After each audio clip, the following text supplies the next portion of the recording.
Ingat, satu-satunya ibadah yang tetap bertahan sampai di surga hanya zikir. Aku akan terus, kata Allah SWT, bersama dengan hambaku bila ia sibuk mengingatku. Kedua bibirnya terus bergerak untuk menyebut namaku. Bismillahirrahmanirrahim. Maka kuburan adalah sebuah tempat yang harus kita lewati semuanya. Bagaimanapun Bapak Ibu menjaga kesehatannya, kemudian menjaga makanannya, olahraga, istirahat yang cukup, namun di saat ajal datang, pasti semua kita akan meninggal dunia. Dan semua yang apa kita lakukan selama di dunia, kalau sudah sesuai dengan perintah Allah Subhanahu wa Ta'ala, maka tentu saja kita akan mendapatkan balasan kebaikannya. Dan siapapun yang melakukan perbuatan buruk dari yang hal-hal melanggar apa yang Allah telah larang, maka juga dia akan mendapatkan hukumannya. فَمَنْ يَعْمَلْ مِثْقَالَ ذَرَّةٍ خَيْرًا يَرَهُ. Siapa yang buat seperti biji sawi dari kebaikan, maka akan diperlihatkan dan akan dia dapat balasannya. وَمَنْ يَعْمَلْ مِثْقَالَ ذَرَّةٍ شَرًّا يَرَهُ. Dan siapa yang berbuat seperti biji sawi dari keburukan akan diperlihatkan dan juga akan dipertanggungjawabkan atau diberikan hukumannya. Setiap orang di antara kita, Bapak Ibu sekalian, bertanggung jawab tentang dirinya sendiri. Dia yang melakukannya, maka dia akan mendapatkan balasannya. Maka jeli-jelilah dalam memilih perbuatan, pergaulan, sikap, akhlak. Semua ini kita harus menentukan yang terbaik. Dan Islam sudah mengajarkan kepada kita semua yang baik-baik. Kalau Bapak Ibu coba menjadi seorang muslim dan muslimah yang baik, dipastikan hidup kita akan sempurna. Karena yang diperintahkan adalah jujur, amanah, tanggung jawab, bakti sama orang tua, senyum, bersedekah, semua baik-baik. Dan semua dijanjikan dengan balasan-balasan yang sempurna. Semua punya keutamaan. Bahasa ceramah kita punya fadilah. Jadi nggak ada ruginya kita mengerjakan perintah-perintah agama tersebut karena semuanya baik. Apapun yang agama perintahkan, maka Allah membuat manusia menyukainya. Kita akan suka bergaul dengan orang jujur, orang yang murah senyum, orang yang dermawan, orang yang soleh kalau bahasa ringkas agama kita, dan soleha. Maka pasti kita akan merasa nyaman karena kita yakin tidak akan ditipu oleh dia, kita tidak akan disakiti karena orang ini tahu tentang hukum Allah Subhanahu wa Ta'ala. Dan ini kita tidak masuk dalam bahasan kita kalau ada kasuistik ya. Misal Bapak Ibu pernah bertemu dengan satu orang di pengajian lalu dia menipu, nggak boleh dipukul rata karena itu dia sendiri, dia pribadi. Umumnya majlis ilmu seperti ini, masjid, rumah Allah, orang yang menutup aurat dengan baik, itu adalah orang-orang yang baik. Karena tidak mungkin orang mau lowongin waktu duduk ya, sekian lama, sekian jam untuk mendengar, menutup aurat, berhati-hati dalam pendapatan dia di luar sana, kecuali memang karena dia takut kepada Allah Subhanahu wa Ta'ala dan dia ingin selamat dari siksa kubur, dari hisab hari kiamat dan masuk neraka. Jadi kalau ada satu dua orang yang salah, itu jangan dijadikan sebagai tolok ukur. Karena memang ada juga sebagian orang yang betul-betul memang tidak ada iman dalam hatinya, dia jadikan majelis ilmu, masjid sebagai tempat untuk menipu, sebagai tempat untuk melakukan pelanggaran-pelanggaran agama, dan itu tidak bisa dijadikan tolok ukur. Karena memang di masa Nabi Muhammad SAW sendiri, memang ada orang-orang yang menjadi orang munafik, dan ada juga orang yang menjadi pelaku maksiat. Dan di masa Nabi SAW ada pezina yang dicambuk dan dirajam, ada pencuri dipotong tangannya, ada pembunuh dihukum mati, ada juga pelanggar-pelanggar. Tapi mereka tidak bisa dijadikan sebagai tolok ukur, kalaupun mereka masuk di komunitas yang baik. Ya. Begitu juga teman-teman sekalian, orang yang melakukan dari keburukan-keburukan, Allah buat di mata manusia dibenci. Pasti kita tidak nyaman bergaul sama pembohong, orang yang kasar, orang yang suka menipu. Sekali aja kita tahu dia punya sifat buruk itu, maka mungkin kita sudah menjauh dari dia. Allah buat memang perbuatan-perbuatan buruk yang Allah haramkan dibenci oleh manusia. Jadi kalau Bapak Ibu sekalian menjadi wanita yang saleh dan laki-laki yang saleh, pastikan Anda akan dicintai oleh makhluk dan dicintai oleh Allah Subhanahu wa Ta'ala. Dan kalau Anda buat pelanggaran-pelanggaran agama, Allah benci dan Allah buat makhluk benci. Makanya dalam sebuah hadis yang sahih kata Nabi SAW, kalau Allah mencintai seorang hamba karena kekuatan imannya, ilmunya dan amal solehnya, yang paling pertama Allah panggil Jibril alaihissalam. Lalu Allah mengatakan, hai Jibril, sungguhnya aku mencintai fulan, cintailah dia. Allah suruh Jibril mencintai kita. Kemudian lalu Jibril menyeru di langit sambil mengatakan, ya, sesungguhnya, dan disuruhkan juga di bumi, sesungguhnya Allah telah mencintai fulan, maka cintailah dia. Maka dia pun dicintai oleh seluruh makhluk di langit sana, dan juga di bumi, ya. Maka Allah pun memberikan dia penerimaan di muka bumi. Maksudnya orang akan merasa nyaman, temannya banyak, keluarganya nyaman sama dia, selalu orang kenang kebaikan-kebaikannya. Nah itu cirinya Allah mencintai dia.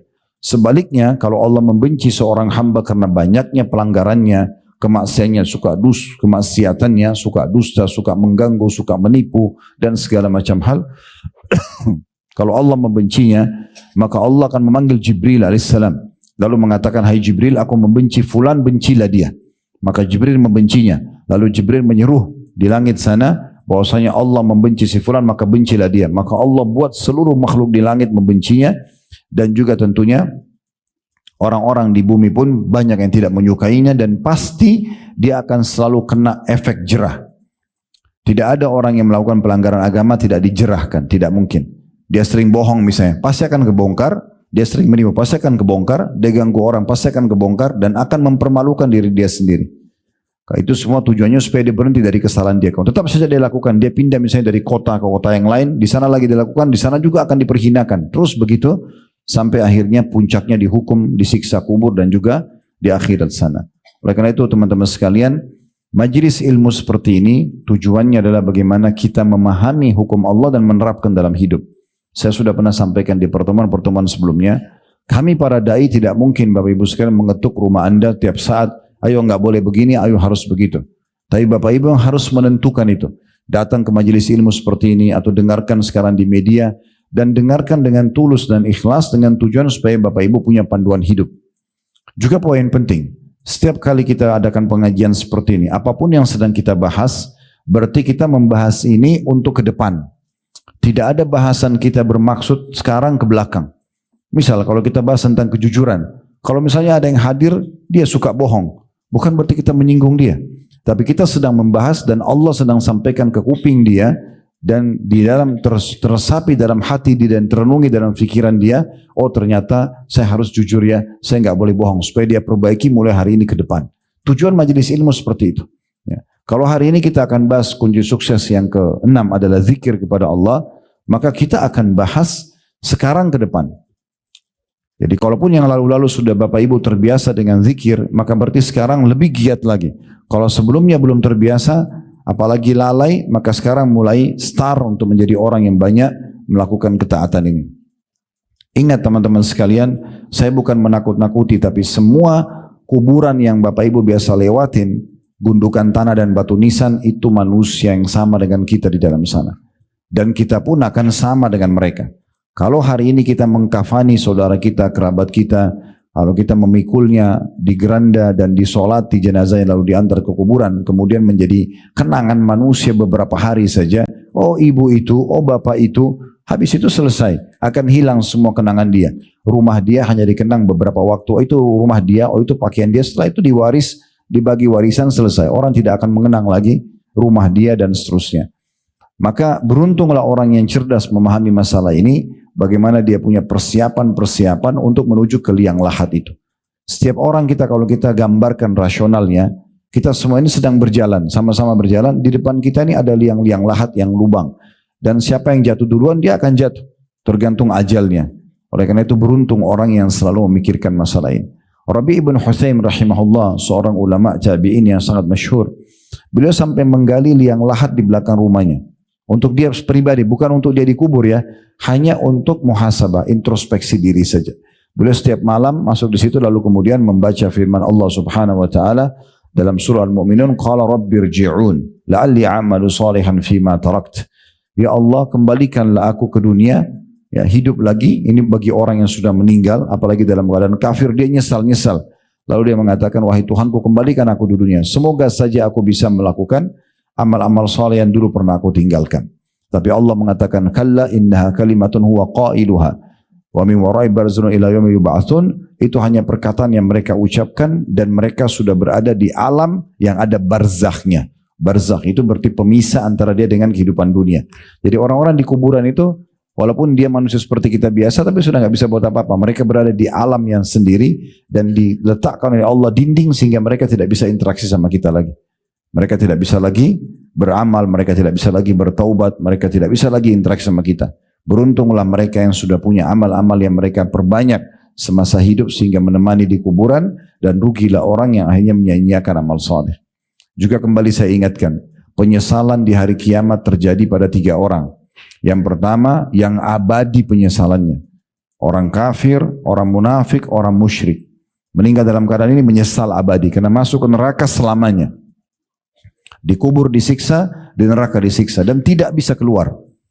Sampai dalam sebuah hadis yang sahih disebutkan, nanti ahli neraka akan menyuruh memanggil para penjaga neraka dari kalangan malaikat, tolong minta sama Allah ringankan buat kami. Malaikat tidak jawab sekian puluh tahun, ya, nggak dijawab oleh malaikat. Terus disiksa 24 jam non-stop, tidak ada istirahatnya. Kalau penjara manusia di dunia ini masih ada waktu tidur, waktu istirahat, waktu ke kamar mandi, waktu makan, waktu olahraga. Di neraka nggak ada itu. Disiksa 24 jam dan non-stop. Nggak ada negosiasi.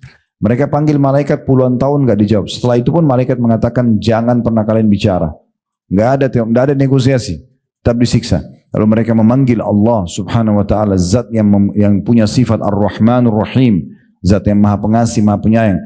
Mereka mengatakan, wahai Tuhan kami, tolonglah ringankan kami, keluarkan kami. Allah tidak menjawab mereka, kata Nabi Muhammad SAW, selama seumur dunia. Ya, umur dunia ini berapa miliar tahun, ya, perlu kita tahu ya, kita ini manusia makhluk terakhir Bapak Ibu sekalian. Sebelum kita sudah ada jin, sudah ada hewan-hewan, sudah ada air, ini semuanya sudah ada sebelum kita. Ya, Allah sudah ciptakan. Makanya waktu Allah ciptakan Nabi Adam, iblis sudah ada, malaikat sudah ada. Dalam surah Al-Baqarah waktu iblis atau malaikat disuruh sujud, iblis menolak, kan gitu. Jadi ini semua bukan hal yang baru gitu, ya. Semua ini sudah ada sebelumnya. Maka kita makhluk terakhir, ya. Dan kita harus faham masalah ini teman-teman sekalian, supaya kita jangan sampai terlalaikan terus-menerus, ya. Karena kalau terlalaikan terus-menerus akan menyesal nantinya. Akan sangat menyesal, bukan cuma menyesal, akan sangat menyesal nantinya. Jadi kita harus renungi sama-sama, kita harus punya persiapan betul-betul, dan kita harus selamatkan diri kita. Karena kalau tidak jadi masalah, ya, kita akan jadi masalah buat diri kita sendiri. Perbanyak amal soleh, dan kalau ada kesempatan dikasih umur, maka perbanyak taubat dari dosa-dosa yang lalu supaya tidak ada hisabnya nanti hari kiamat. Sebelum datang waktu kita tidak bisa lagi berbuat apa-apa, tidak bisa lagi kita selamatkan diri kita. Jadi penyesalan yang pertama adalah orang-orang kafir, munafik dan musyrik yang abadi. Mereka tidak bisa lagi keluar dari neraka itu dan disiksa selamanya.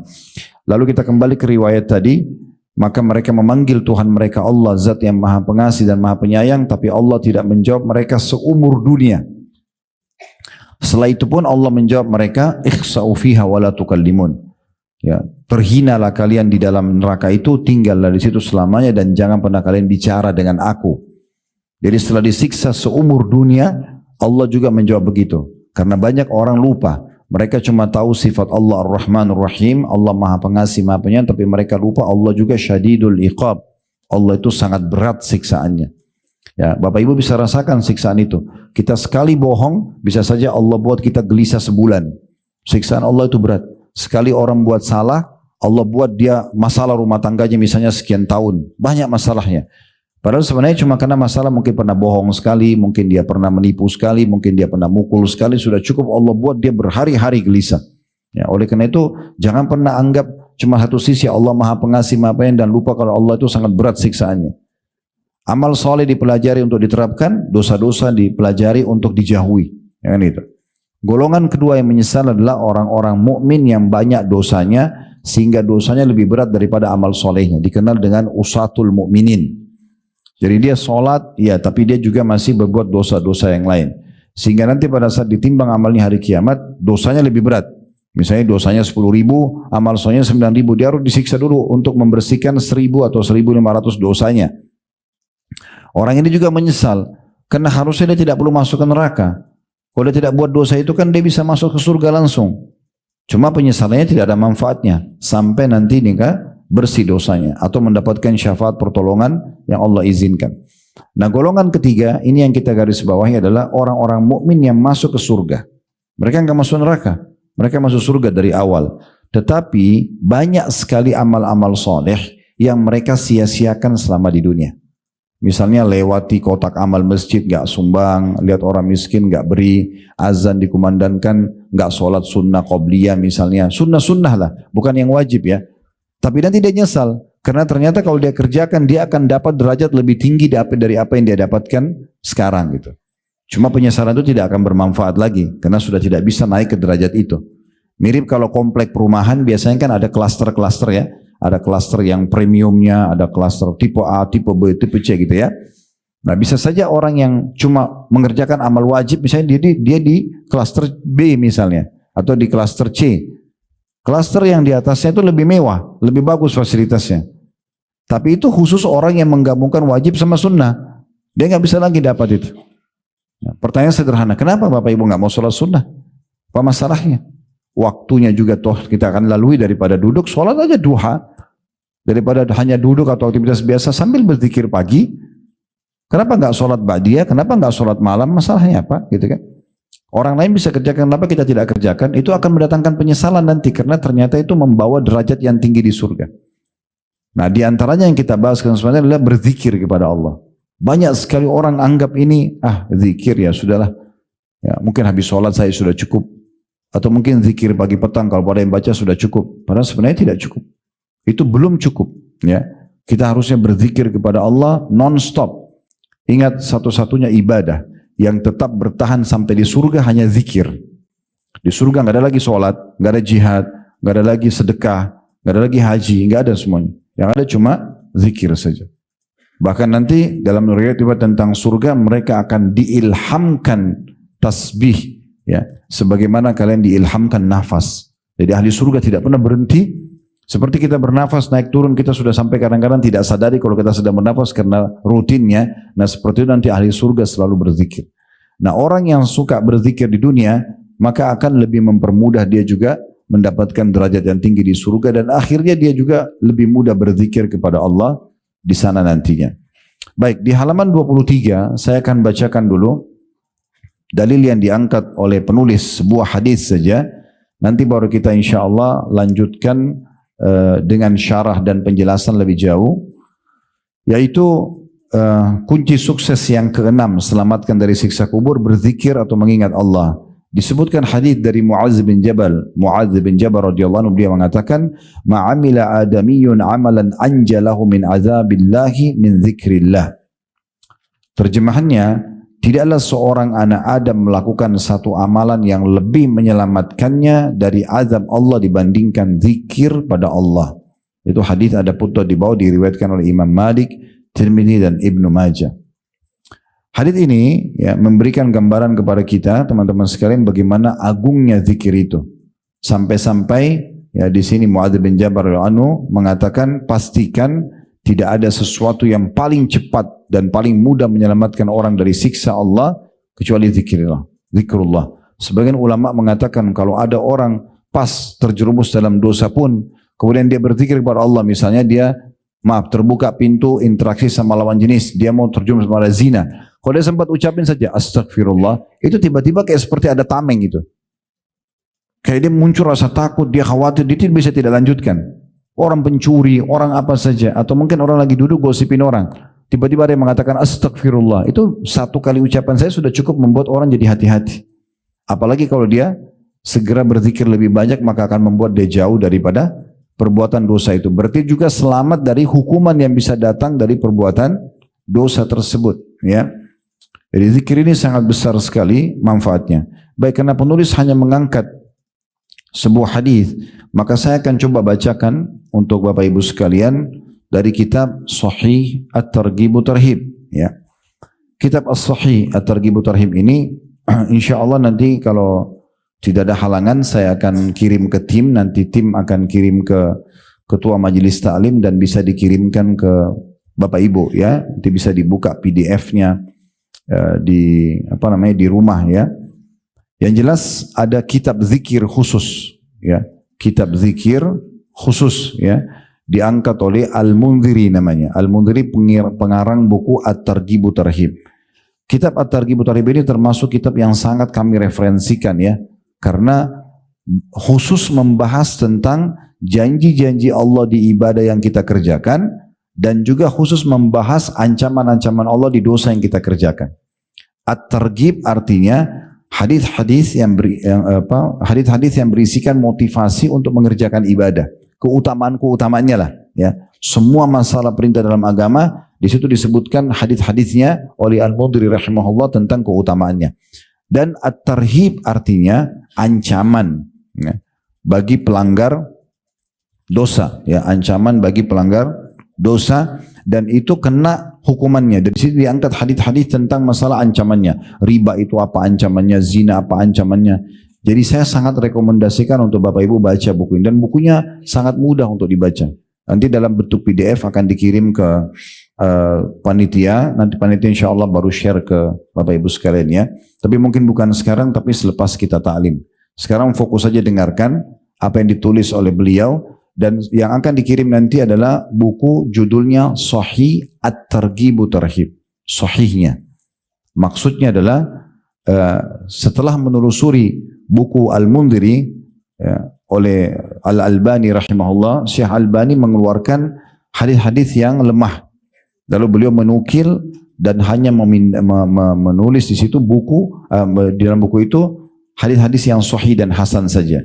Lalu kemudian beliau mengatakan judulnya Sahih At-Targhib Tarhib. Jadi insya Allah nanti buku ini kalau Bapak Ibu baca nggak perlu khawatir ini sahih nggak hadisnya, karena buku ini sudah sahihnya.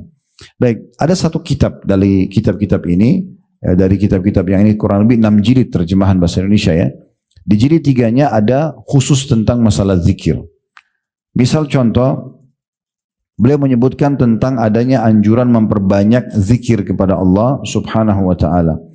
Hadis yang pertama dengan sanad sahih dari hadis Abu Hurairah radhiyallahu anhu, bahwasanya Rasulullah SAW bersabda, yaqulullahu ana inda dhanni abdi bi, saya sesuai dengan prasangka hambaku ya.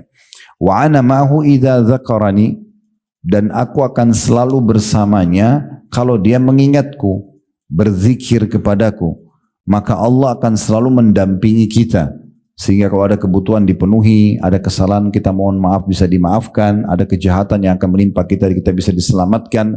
Itu maknanya aku akan selalu bersamanya, menjaganya, melindunginya, memenuhi kebutuhannya kalau dia mengingatku. Fa in dzakarani fi nafsihi dzakartuhu fi nafsi. Kalau seandainya dia mengingatku di dirinya, maka aku pun akan mengingatnya di diriku, kata Allah. Wa in dzakarani fi mala'in dzakartu fi mala'in khairin minhum. Kalau dia mengingatku di kerumunan orang banyak, kayak ibu lagi dan bapak sekalian lagi di pasar, lagi di mall, lagi di jalan, tapi sambil berzikir kepada Allah, ya. Maka aku pun akan menyebut-nyebutnya dan mengingatnya di depan kelompok yang lebih baik daripada mereka, maksudnya di depan para malaikat. Allah membanggakan, ini lihat si fulan atau fulana sedang mengingatku. Ya. Allah membangga-banggakan di depan para malaikat. Wa in taqarraba ilayya shibran taqarrabtu ilaihi zira'an. Kalau dia mendekatkan diri kepadaku sejengkal saja, aku akan dekatkan diri kepadanya sehasta. Jadi sedikit kita coba dekatkan diri sama Allah kayak begini 1 jam dengarin ceramah misalnya, udah cukup untuk membuat Allah subhanahu wa ta'ala mendekatkan diri kepada kita. Ya, sedikit kita berusaha, sedikit kita taubat, istighfar beberapa kali, sedikit kita sholat sunnah misalnya, sudah cukup kita merasa ada kedekatan diri sama Allah. Kayak lebih hati-hati dari pelanggaran, lebih semangat mengerjakan ibadah, maka sejengkal saja Allah sehasta. Dan kata Allah, wa in taqarraba ilaihi dzira'an taqarrabtu ilaihi ba'an. Kalau dia dekatkan diri kepadaku sehasta, ya, maka aku dekatkan diri kepadanya sedepa. Ya, kalau dia sejengkal, aku sesiku. Kalau dia sesiku, aku selengan gitu ya. Kemudian kalau taqarraba ilayya wa in atani yamshi ataitu harwala. Kalau dia datang kepadaku dengan berjalan, aku akan datang kepadanya dengan berlari kecil. Ya. Jadi maksudnya ini adanya motivasi dari Allah subhanahu wa ta'ala agar kita banyak berzikir kepada Allah subhanahu wa ta'ala. Kemudian juga dalam riwayat yang lain dengan sanad sahih, ya, kalau yang pertama tadi itu diriwayatkan oleh Imam Bukhari tentunya ya hadisnya, dan Imam Muslim. Kalau sekarang ini hadis diriwayatkan oleh Ibnu Majah dengan sanad yang sahih dari hadis Abu Hurairah radhiyallahu anhu, beliau berkata, Inna Allah azza wa jalla yaqul ana ma'abdi idza huwa dzakarani wa taharrakat bi syafatahu. Aku akan terus, kata Allah SWT, bersama dengan hambaku bila ia sibuk mengingatku dan kedua bibirnya terus bergerak untuk menyebut namaku. Jadi Allah selalu bersama, maknanya apa tadi? Allah penuhi kebutuhannya, Allah lindungi kalau dia ada masalah yang akan menimpa dia, atau akan memberikan jalan keluar kalau dia sedang menghadapi masalah sendiri. Jadi kalau ada orang mau jahat sama kita, Allah lindungi. Kalau kita lagi ada masalah, sumpah, sedih, kehilangan sesuatu, Allah akan hibur dan menggantikannya dengan cara berzikir saja. Memperbanyak zikir kepada Allah Subhanahu wa ta'ala. Dalam hadis yang lain, coba dengarkan saja hadis ini dan banyak sekali keutamanya. Di antaranya hadis yang sahih diriwayatkan oleh Tirmidzi dari hadis Abdullah bin Busur radhiyallahu anhu, beliau mengatakan anna rajulan qal, ada seseorang pernah berkata kepada Nabi Muhammad sallallahu alaihi wasallam, ya Rasulullah, wahai Rasulullah, inna syara'il Islam qad kathurat alayya. Sesungguhnya ajaran-ajaran Islam sudah banyak sekali. Maksudnya saya ini mau kerjakan yang mana saya harus pilih dan sudah terlalu banyak, ragamnya banyak. Lalu dia mengatakan, fa akhbirni bi syai'in atashabbathu bihi. Tolong beritahukan kepadaku di antara semua amalan-amalan itu yang mana yang paling aku harus fokus. Tetap kerjakan, tapi kira-kira aku jangan tinggalkan apa? Supaya betul-betul bisa mendapatkan rahmat Allah, dapat pengampunan, bisa selamat di dunia, datang rezekinya, semua masalah yang bisa terpecahkan di akhirat juga selamat. Maka kata Nabi SAW, qala la yazalu lisanuka ratban min dzikrillah. Ya, kalau kau pengen itu, maka jadikan lisanmu agar selalu basah, ya, berzikir kepada Allah Subhanahu wa ta'ala. Dalam riwayat yang lain juga, teman-teman sekalian, ya, hadis Muadz bin Jabal radhiyallahu anhu, beliau mengatakan, inna akhira kalamin faraktu alaihi Rasulullah sallallahu alaihi wasallam. Sesungguhnya perkataan terakhir sekali dari nasihat Nabi untukku. Muadz bin Jabal ini sahabat Nabi yang mulia dan salah satu dai Nabi. Beliau mengatakan sesungguhnya yang akhir nasihat Nabi sampai kepadaku yaitu waktu saat aku tanya kultu ayyil amali ahabbu ilallah. Aku sempat bertanya, ya Rasulullah, amal apa yang paling Allah cintai? Maka kata Nabi SAW, antamuta wa lisanuka ratbun min dzikrillah. Engkau meninggal dunia dalam kondisi, ya, lisanmu sedang berzikir kepada Allah. Jadi itu amal yang paling luar biasa bisa menyelamatkan dirimu. Dalam hadis yang lain diriwayatkan oleh Ahmad dan ini disahihkan oleh Syekh Albani dari hadis Abu Darda radhiyallahu anhu. Rasulullah SAW bersabda, ala unabbiukum bi khairi amalikum. Mau enggak saya tunjukkan pada kalian amal kalian yang paling bagus, paling besar pahalanya, paling menyenangkan nanti kalau kalian lihat di timbangan amal kalian, wa azkaha inda malikikum, dan yang paling suci di sisi raja kalian Allah, wa arfa'iha fi darajatikum, dan yang paling cepat mengangkat derajat kalian di surga. Cepat sekali, dengan sedikit lakukan sudah langsung derajatnya tinggi di surga. Wa khairi lakum min infaqi dzahabi wal wariq, dan lebih bagus lagi, pahalanya lebih besar daripada kalian menginfakkan di jalan Allah emas dan perak. Ini yang akan dilakukan lebih baik bahkan daripada berinfak dengan emas dan perak. Kita bisa bayangkan kalau kita keluarkan emas dan perak dengan Allah, berapa besar pengorbanan kita. Ini lebih bagus lagi. Wa khairi lakum min an talqaw aduwakum fatadribu anaqahum wa yadribu anaqakum. Bahkan pahalanya lebih besar lagi daripada kalian bertemu dengan musuh kalian di medan perang, lalu kalian pun menebas leher mereka atau leher kalian ditebas oleh mereka. Artinya kalian membunuh musuh di medan perang, pergi jihad, atau kalian pun terbunuh mati syahid. Ini masih lebih bagus lagi dari itu. Jadi saya ulangi, luar biasa ya. Kata Nabi SAW, maukah saya sampaikan amal yang paling baik? Ini keutamaan pertama. Yang kedua, paling suci di sisi Tuhan kalian. Ya. Jadi amal yang paling baik, maksudnya paling besar pahalanya, paling suci, ya, di sisi Tuhan kalian. Kemudian yang ketiga, paling cepat mengangkat derajat kalian di surga. Paling cepat mengangkat derajat kalian di surga. Jadi luar biasa cepatnya melejit langsung ke derajat-derajat yang tinggi. Yang keempat, lebih baik daripada infak dengan emas dan perak. Lalu kemudian yang kelima, lebih baik daripada masuk ke medan perang, jihad, membunuh musuh atau terbunuh oleh musuh jadi mati syahid. Maka spontan semua sahabat mengatakan, qalu bala ya Rasulullah. Maka semua sahabat mengatakan, tentu wahai utusan Allah. Siapa yang enggak mau mendapatkan 5 keutamaan sekaligus? Amal yang paling baik, amal yang paling suci, paling cepat mengangkat derajat, lebih baik daripada sedekah dengan emas dan perak, lebih baik daripada jihad dan mati syahid?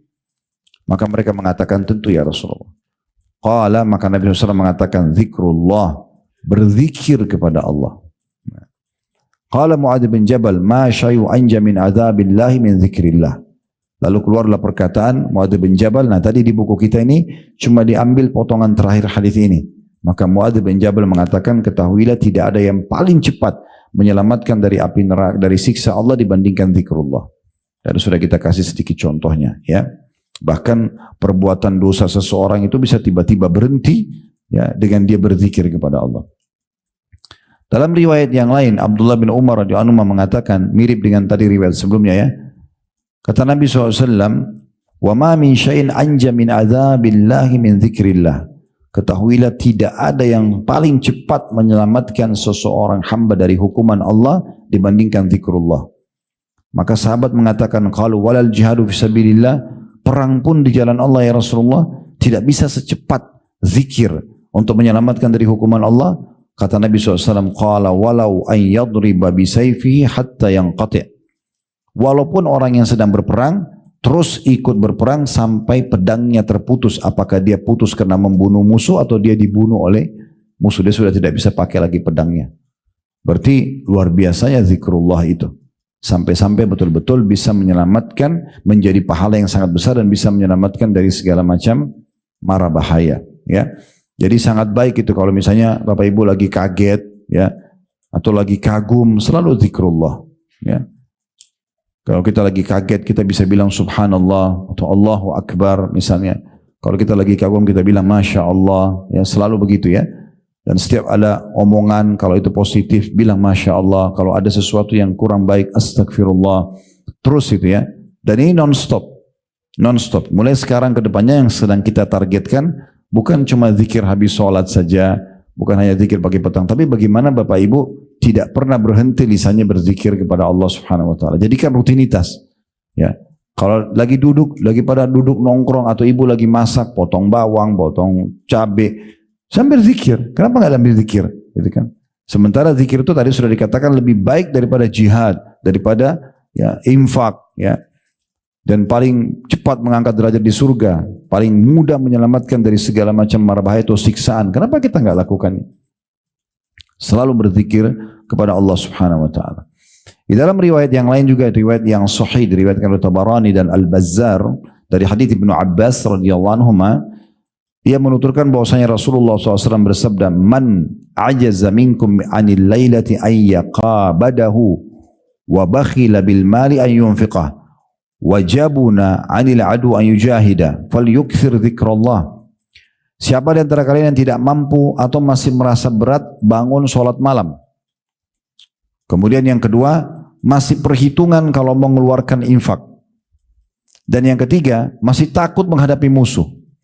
Maka segera selamatkan dirinya untuk menutupi kekurangan itu semua dengan memperbanyak zikrullah.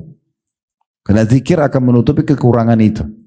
Masih bolong-bolong sholat malamnya, jangan kekurangan zikirnya. Masih kalau berinfak masih cuma 2.000 rupiah terus, nggak pernah nambah-nambah, terus minta sama Allah kesehatan, keselamatan, surga dan neraka, masih pelit, ya. 2.000 tapi mintanya banyak gitu, ya. Nah, ikuti sama zikir.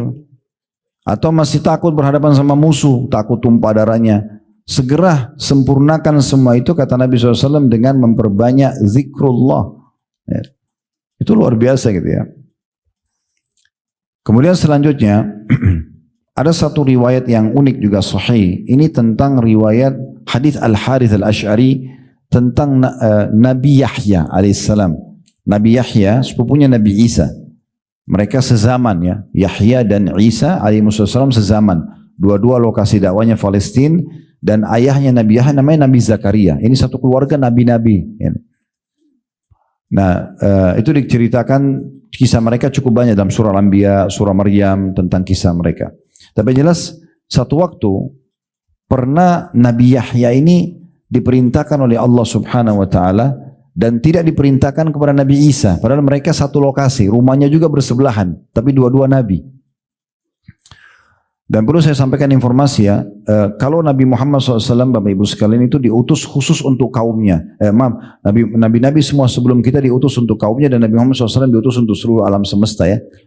Jadi kalau ada orang-orang Nasrani yang mau coba menyebarkan agama Islam di Indonesia, di Afrika, tidak ada perintah untuk itu. Karena Nabi Isa itu untuk Bani Israel, bukan untuk semua manusia. Ya, makanya lokasi dakwanya Palestina. Ya. Dan nabi-nabi sebelum Nabi Muhammad SAW diutus untuk kaumnya saja. Makanya banyak nabi-nabi sezaman, seperti Nabi Ibrahim sezaman dengan ponakannya sendiri Nabi Lut.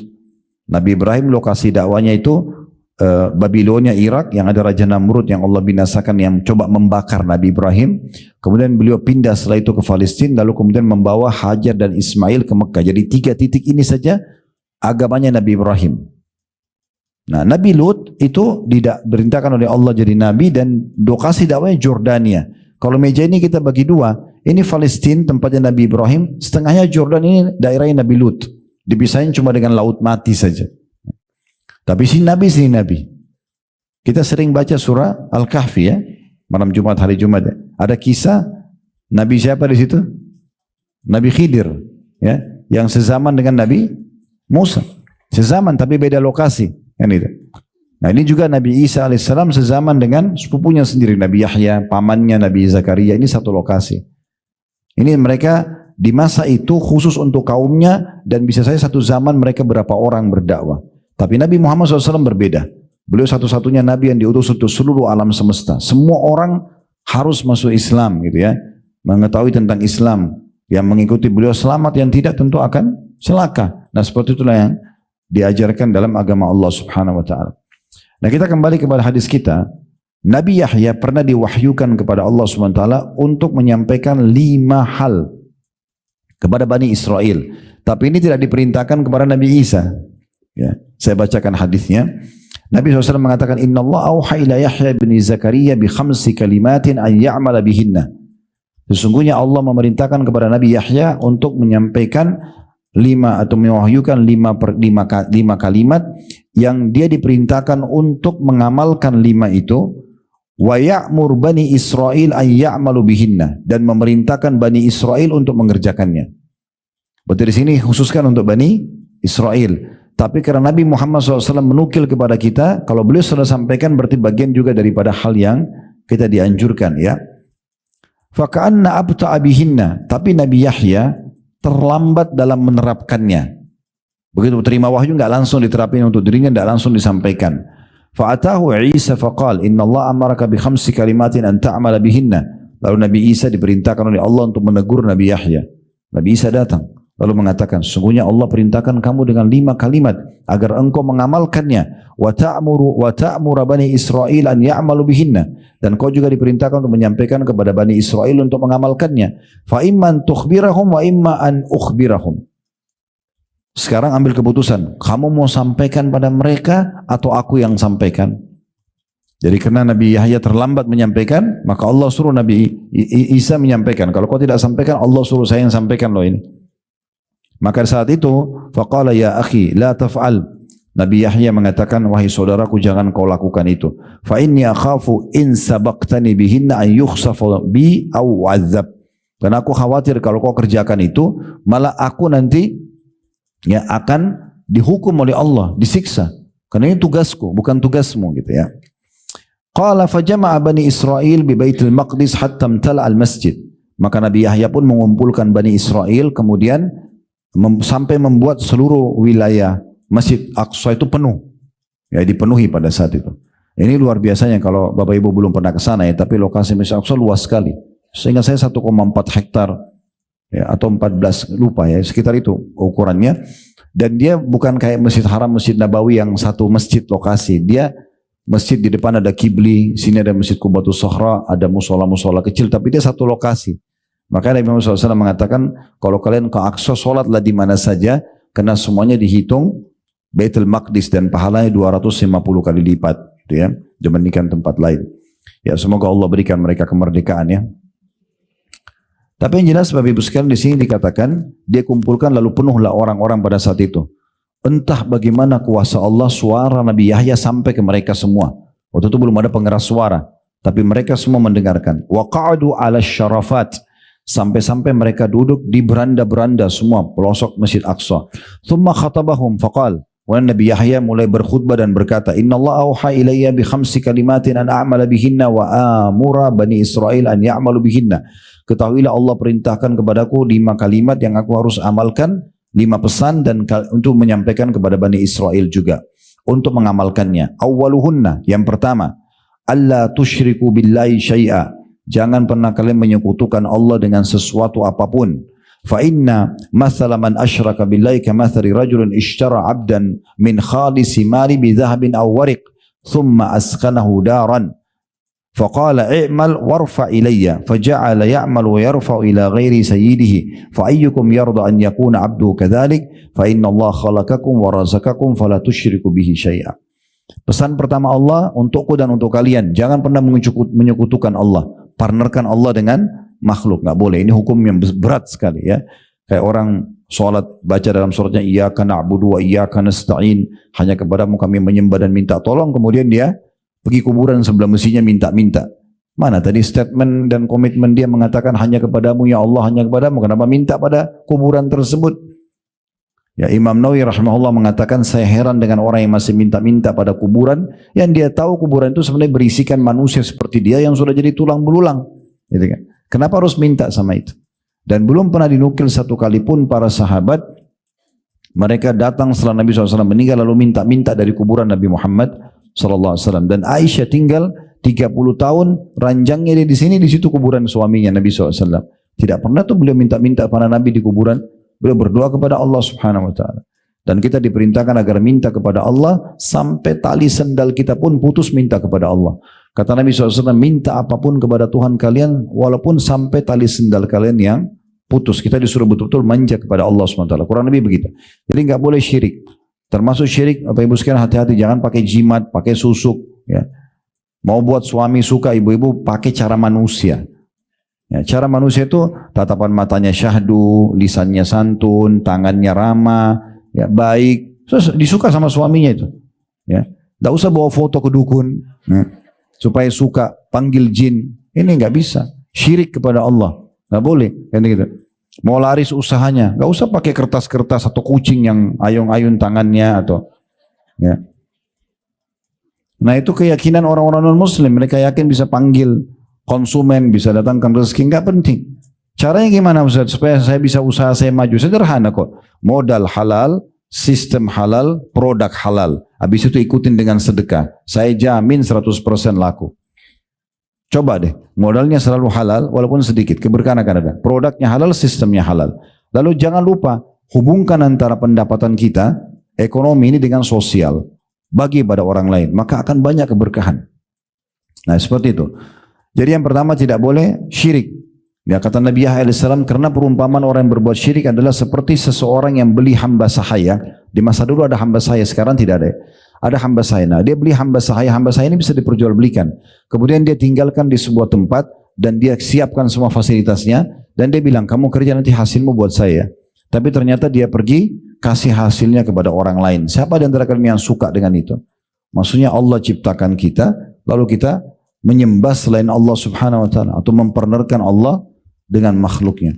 Pesan yang kedua, wa idza qumtum ila sholati fala taltafitu fa inna Allah yuqbilu biwajhihi ila wajhi 'abdi ma lam yaltafit. Kalau kalian salat jangan pernah noleh-noleh ya. Itu pesan yang kedua. Enggak boleh noleh kiri kanan, lihat sana sini, karena sungguhnya Allah akan mengarahkan wajahnya kepada wajah hambanya selama dia tidak menoleh. Dari nasihat yang kedua ini berarti sholat sudah ada sebelumnya. Jadi sholat itu bukan cuma kita. Semua orang yang beriman sama Allah itu ada perintah sholatnya. Ya. Maka itu kita perlu fahami dan yang penting adalah dalam sholat pesan Allah kepada Nabi Yahya nggak boleh noleh-noleh.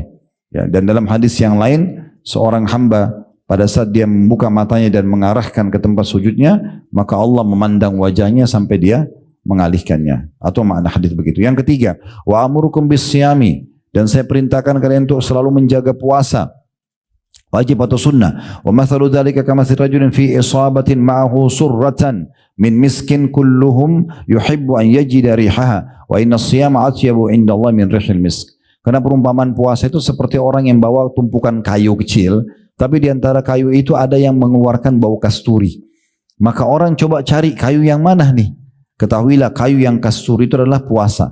Maksudnya dia amal yang mendatangkan bau yang sangat wangi dan besar pahala di sisi Allah. Yang keempat, wa amurukum bis sadaqah, dan saya perintahkan kalian juga untuk bersedekah. Wa mathalu dzalika kamathil rajulin asarahu al-adu fa'awsaku yadahu ila unuqi wa qarrabu liyadribu unuqa faja'ala yaqul hal lakum an afdi nafsi minkum wa ja'ala yu'til qalila wal katsira hatta fadha nafsahu. Aku beritakan kalian sedekah karena perumpamaan orang sedekah seperti orang yang ditangkap oleh satu kelompok musuh, tangannya dibelenggu di lehernya dan didatangkan di sebuah tempat untuk dipenggal lehernya. Tetapi dia mengatakan, dia negosiasi, dia mengatakan, mau enggak saya tidak dipenggal tapi dengan cara saya tebus diri saya dengan harta saya. Maka dia terus menebus dengan sedikit dan banyak sampai akhirnya dia selamat gak jadi dipenggal. Nah di sini ulama memaknakan, maknanya orang kalau sering sedekah, maka sedekah itu juga akan membantu dia supaya tidak kena hukuman-hukuman Allah subhanahu wa ta'ala. Nah yang terakhir ini jadi saksi bahasan kita yang kelima, wa amurukum bizikrillahi katsira. Dan aku perintahkan kepada kalian agar berzikir kepada Allah tapi dengan zikir yang banyak. Bukan kapan ada waktu tapi memang dia harus meluangkan waktunya. Bukan kapan dia mau tapi memang dia harus maukan dirinya. Dia paksakan ya. Bukan hanya sekedar kewajiban misalnya yang dibebankan misalnya habis sholat subhanallah 33, alhamdulillah 30, Allah akbar. Tapi dia zikir lebih banyak daripada itu. Selepas tentunya sholat ya, karena kalau ada penentuan jumlah, tempat, waktu ya kita tidak boleh tambah dan kurangi. Nabi SAW mengatakan zikir habis sholat subhanallah 33, alhamdulillah 30, Allah akbar 33. Jangan bilang oh saya mampu baca 35. Nabi sudah tentuin jumlahnya, tempatnya dan jenisnya udah. Tapi baca subhanallah selain habis sholat boleh banyak, boleh 100, boleh 1000 gitu kan. Nah kata Nabi Yahya, yang kelima adalah saya diperintahkan untuk mengamalkan dan kalian juga amalkan untuk banyak berzikir kepada Allah. Wa mathalu dzalika kamathil rajulin talabahu al-adu sira'an fi asari. Karena perumpamaan orang yang berzikir seperti orang yang sedang dikejar oleh musuh dan musuh berhasil mendapat jejaknya. Artinya dia sudah akan dibunuh oleh musuh. Hatta ata hisnan hasina, sampai dia menemukan sebuah benteng yang kokoh. Fa ahraza nafsahu fihi. Maka dia masuk melindungkan dirinya dalam benteng tersebut. Wa kadzalikal abdu la yanju minasyaitani illa bidzikrillah. Oleh karena itu ketahuilah seperti itulah perumpamaan seorang hamba, dia tidak akan mungkin selamat dari syaitan kecuali dengan zikrullah. Jadi ini poin teman-teman sekalian yang juga perlu digarisbawahi berumpamaan dengan zikir. Di antaranya juga hadis Nabi SAW dengan hadis yang sahih dari hadis Abu Musa al-Ash'ari radhiyallahu anhu. Nabi SAW bersabda, "Mathalul ladzi yadhkuru rabbahu wal ladzi la yadhkuru rabbahu mathalul hayy wal mayyit." Perumpamaan orang yang berzikir kepada Allah dengan orang yang tidak berzikir kepada Allah seperti orang yang hidup dan orang yang mati. Kita bisa bandingkan, orang yang hidup masih bisa melihat, bisa ngomong, bisa aktivitas, yang mati sama sekali tidak bisa. Di dekat kantor kami pernah sholat Jumat, dan kebetulan saya duduk di saf itu ada jenazah mau disolatin habis Jumat. Sebelahnya karena tempatnya mestinya kecil nggak besar, jadi paling pojok misalnya sebelah sana ditaruh ada geranda jenazah, di saf awal ini semua orang sholat gitu. Terus saya kebetulan melihat kondisi itu sambil mendengarkan khutbah sambil saya merenung gitu. Subhanallah, orang yang jadi di geranda sekarang yang sebentar lagi mau disolatin ini manusia seperti kita. Baru beberapa jam yang lalu dia masih bisa sholat, masih bisa zikir, masih bisa segala macam. Tapi sudah mati, udah nggak bisa buat apa-apa. Andai saja dia dikasih kesempatan ngomong, pasti dia akan bilang, saya juga mau ikut sholat, ya, saya juga mau berzikir, gitu kan? Tapi sudah tidak bisa. Nah, kemudian saya coba renungi hadis ini. Perumpamaan orang yang berzikir dan orang yang tidak berzikir seperti orang yang mati dan orang yang zikir hidup. Orang yang mati itu adalah orang yang tidak berzikir. Artinya betul-betul perbedaannya antara langit sama bumi. Akan sangat banyak penyesalan dari orang yang tidak berzikir kepada Allah di hari kiamat nanti, karena seperti orang yang vakum, dia tidak bergerak, tidak bisa beraktivitas apa-apa dibandingkan dengan orang yang banyak berzikir. Dalam riwayat lain, rumah, ya, perbedaan perumpamaan antara rumah yang banyak berzikir kepada Allah dan tidak zikir seperti rumah orang mati dan orang yang hidup. Ya, seperti orang hidup itu kan ada lampu, ada kehidupan, ada ngobrol. Nah, seperti itu orang berzikir sama kuburan yang memang tidak ada orang di sana gitu ya. Kemudian selanjutnya mungkin saya tutup dengan ini ya. tentang masalah tentu banyak sekali hadis, tapi kita tidak bisa baca semua. Nanti Bapak Ibu bisa murajaah di kitab zikir yang tadi saya bilang yang akan kita coba kirimkan ya. Tapi ada sebuah hadis yang menyebutkan tentang keutamaan majlis seperti kita. Insya Allah majlis ilmu begini ya. Atau misalnya Bapak Ibu hadir di satu masjid, semua lagi berzikir, yang sana lagi baca subhanallah, yang sini lagi baca alhamdulillah, sana baca Quran, yang sana lagi sholat. Orang di lingkungan kayak semuanya lagi berzikir tapi masing-masing. Nah ini punya keutamaan sendiri ya. Dan tidak masuk dalamnya orang yang berzikir rame-rame ya. Saya dia baca subhanallah, yang lain semua pada ikut semua, itu tidak masuk dalam masalah itu. Nanti kita jelaskan jabarannya ya. Tapi saya bacakan dulu hadisnya, hadis yang sahih. Abu Hurairah mengatakan radhiyallahu anhu bahwasanya Rasulullah SAW bersabda, Inna lillahi malaikatan yatufuna fit turuq. Ketahuilah ada golongan khusus malaikat-malaikat Allah yang keliling di jalan-jalan di muka bumi ini. Yaltamisuna ahla zikir. Mereka khusus mencari orang-orang yang zikir, mengingat Allah. Di antaranya majelis ilmu begini masuk dalam zikir. Atau orang baca Quran, atau orang berzikir, baca subhanallah, alhamdulillah, atau orang lagi sholat, itu semua dianggap zikrullah, bagian daripada zikir kepada Allah ya. Maka malaikat-malaikat ini khusus keliling-keliling nyari. Kayak majelis ilmu ini mereka cari. Kalau mereka sudah temukan fa in wajadu qauman yadhkurunallaha tanadaw. Kalau mereka temukan kaum yang sedang kumpul kayak majelis ilmu atau orang lagi zikir habis sholat, maka mereka saling manggil satu sama yang lain. Malaikat ini ya. Kemudian mereka mengatakan halummu ila hajatikum. Ayo kumpul sekarang cepat, inilah hajat kita. Ini loh sebabnya Allah ciptakan kita, khusus pekerjaan mereka itu mencari majelis-majelis seperti ini. Fayahuffunahum biajniyatihim, maka malaikat-malaikat tersebut mulai melindungi mereka dengan sayap-sayapnya ila samai dunia, sampai ke langit dunia. Langit yang pertama kita bisa lihat ini. Qala fayas'aluhum rabbuhum wa huwa a'lamu bihim ma yaqulu ibadi.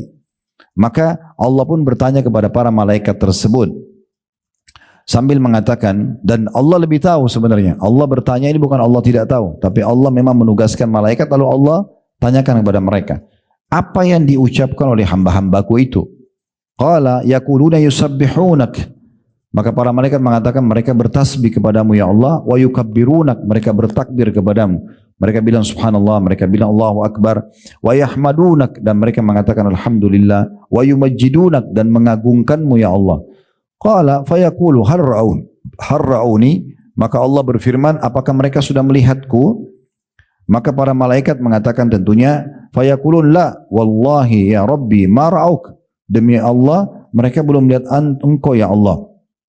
Qala fayaqul kaifa ra'auni, maka Allah pun berfirman kepada para malaikat, bagaimana kalau mereka melihatku? Maka para malaikat mengatakan, lau ra'auka kanu ashadda laka ibadatan.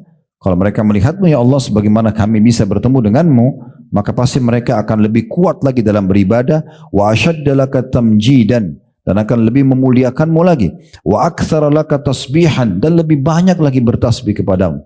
Qala fayaqulu wa fama yas'aluni, maka Allah bertanya lagi kepada para malaikat, mereka mohon apa kepadaku? Qala fayaqulun yas'alunakal jannah, maka para malaikat mengatakan mereka mau surgamu ya Allah. Orang dulu di majelis ilmu, orang berzikir, orang sholat, orang ngaji untuk apa? Untuk masuk surga. Mereka mohon surga ya Allah. Qala fayaqul wa hal ra'auha, maka Allah bertanya lagi kepada malaikat, mereka sudah lihat surga itu? Qala fayaquluna la wallahi ya rabbi ma ra'auha, maka para malaikat spontan mengatakan tidak, demi Allah mereka belum melihat wahai Tuhan kami. Fayaqul, maka Allah pun berfirman, fa kaifa law ra'auha, bagaimana kalau mereka sudah melihat surga itu? Qala yaqulun, maka para malaikat mengatakan, law annahum ra'auha kanu ashadda 'alaiha hirsa. Kalau mereka lihat pasti mereka akan lebih menjaga lagi. Wa ashadda laha talaban, dan mereka lebih giat untuk memohonnya. Wa a'zama fiha raqbah, dan lebih semangat lagi untuk mengejarnya. Qala fa mimma yata'awwadun. Allah tanya lagi kepada para malaikat, mereka berlindung dari apa? Qala yaqulun minan nar. Maka malaikat mengatakan mereka berlindung dari api neraka. Tujuannya kita duduk dalam majelis ilmu, kita sholat, kita berzikir kan supaya selamat dari neraka. Qala fayaqul wa hal ra'auha, maka Allah berkata, apakah mereka sudah melihat neraka itu? Qala yaquluna la wallahi ya rabbi wallahi ma ra'auha. Mereka mengatakan tidak, demi Allah mereka belum melihatnya. Qala fayaqul fa kaifa ra'auha, lalu bagaimana kalau mereka sudah melihat neraka itu? Qala yaqulun, maka para malaikat mengatakan law ra'auha kanu ashadda minha firara. Kalau mereka lihat pasti mereka akan lebih menjauhkan diri, lari darinya. Wa ashadda laha makhafa, dan pasti lebih takut lagi.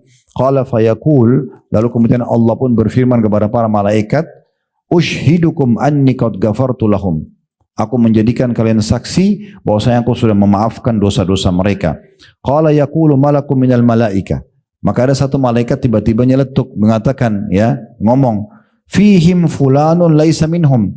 Tapi dalam majlis itu ya Rasul, ya Allah, dalam majlis ilmu mereka, dalam sholat mereka, ada orang datang tapi bukan dari golongan mereka. Tujuannya datang ke sini mau ketemu teman, bukan mau pengajian misalnya. Bagaimana? Apa dapat juga gitu? Maka apa kata Allah SWT, ini karena berkahnya orang yang kumpul, ya karena ingin mengingat Allah.